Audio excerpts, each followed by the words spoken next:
লাউ পাতা দিয়ে মাছের ঝোল সবারই কিন্তু অনেক বেশি পছন্দের। তবে সেটা যদি আবার ট্যাংরা মাছের কম্বিনেশনে হয় তাহলে তো আর কোনো কথাই নেই। ট্যাংরা মাছ দিয়ে লাউ পাতা কিন্তু একটা বেস্ট কম্বিনেশন। যারা খাননি একবার বাসায় ট্রাই করে দেখতে পারেন। আচ্ছা, এখানে আমি প্রথমে পেঁয়াজ মরিচ কুচি নিয়ে নিয়েছি, তারপরে হলুদের গুঁড়া, মরিচের গুঁড়া, লবণ এবং পরিমাণ মতো আদা রসুন পেস্ট নিয়ে নিয়েছি। আপনারা যেরকম ধরনের মশলা খান এখানে সব কিছুই ব্যবহার করতে পারেন। এরপর আমি ট্যাংরা মাছ ভালোভাবে ধুয়ে নিয়েছি এবং ধোয়ার পরে এটা আমি ভালোভাবে এর সাথে মাখিয়ে 10 মিনিটের জন্য রেস্টে রেখে দিয়েছিলাম। রেস্টে রেখে দেওয়ার কারণে এর ভেতরে তেল মশলা ভালোভাবে ঢুকে যাবে। যেহেতু আমি মাছটা ভেজে নিইনি, যাতে কাঁচা কোনো গন্ধ না থেকে যায়, সেই কারণে আমি 10 মিনিট রেস্টে রেখেছিলাম। এরপর ধুয়ে রাখা যে লাউ পাতাগুলো ছিল সেগুলো আমি দিয়ে দিলাম। এখানে লাউয়ের পাতা, লাউয়ের ডাঁটা এবং ছোট ছোট কুচি লাউও ছিল, যেগুলো আমি ফালা করে করে কেটে নিয়েছি। যদি আপনাদের কাছে মনে হয় লাউয়ের ডাঁটাগুলো একটু বেশি বুড়ো হয়ে গেছে বা শক্ত আছে, তাহলে এর মধ্যে দিয়ে ফালা করে নেবেন, তাহলে এটা খুব ভালোভাবে মিশে যাবে।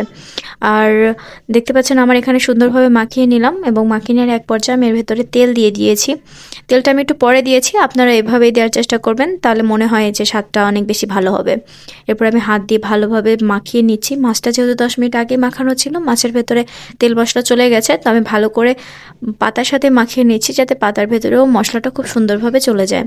মশলা কষিয়ে রান্না করা আর হাতে মেখে রান্না করার স্বাদ কিন্তু একটু আলাদা হয়। আপনারা যারা খান না কখনো হাতে মাখিয়ে, তারা একবার বাসায় ট্রাই করে দেখতেই পারেন। আচ্ছা, এ পর্যায়ে আমি দিয়ে দিচ্ছি পানি। পানিটা আমি একটু বেশি পরিমাণ দেব। যদিও লাউ পাতা থেকে পানি একটু বের হয়, তবে আমার কাছে পাতলা ঝোল দিয়ে, লাউ পাতার যে একটা আলাদা ফ্লেভার আছে, পাতলা ঝোল দিয়ে সেই ভাতটা খেতে অনেক ভালো লাগে। এই কারণে আমি ঝোলটা একটু বেশি রাখবো।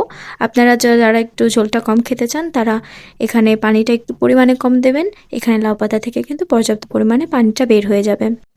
প্রথম 5 মিনিটের মতো হাই হিটে দিয়ে চুলাটা আমি এটা সুন্দরভাবে বলকটা তুলে নেব এবং তারপরে আমি আঁচটা লো করে দিয়েছিলাম এবং ঢাকনা দিয়ে দিয়েছিলাম। এখানে ঢাকনা দেওয়ার ক্লিপটা আসেনি, তো আপনারা অবশ্যই ঢাকনা দিয়ে রাখবেন, তাছাড়া কিন্তু ভালোভাবে সেদ্ধ হবে না।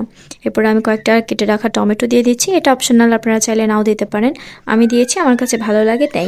আমি খুব সহজে আপনাদের সাথে রেসিপি শেয়ার করার চেষ্টা করি। ভিডিও ভালো লাগে অবশ্যই একটা লাইক, কমেন্ট এবং সাবস্ক্রাইব করতে ভুলবেন না। পাশে থাকার জন্য অসংখ্য ধন্যবাদ।